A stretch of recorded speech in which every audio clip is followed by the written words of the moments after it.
Teleos. Tēnā pono po ama o. Ele ave sea le ali ilo mafau taimi uma. Ia o taimi te moe ai. Ia o tele whai atu o se o solelei. E eilo te tonunga e whapel tangata ua. Wa tua atua lona ola i le ali. E musu e whai se vāo ia ma le atua. Amen. E manao ai close le atua i te mi uma o lona olanga. Ina ia ta pena le olanga o tanata. Wa lata le toe fiu mai o Yesu. E iai tala Yesu la i tusi o mātai o e nai e whapea.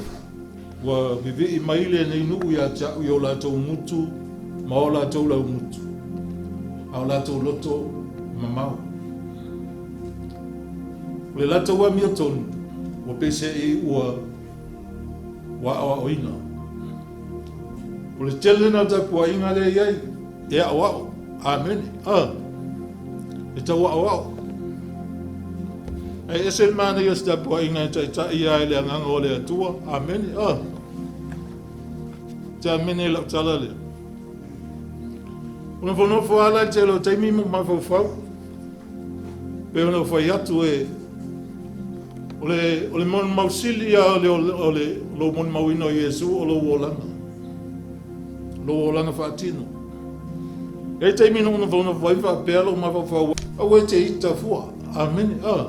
A whaila o te ita lo no winga. E te alofa whasoro a toa alava. O le alava to inga alu i e sau ia oe. E te alofa alava. Amen. O le whesili ai sia. Langa o le atua o le alofa alava ia. Amen. O le atua la e tonu tātou lotu. E mawhaina e ita i le tangata o le ekalesia. Amen.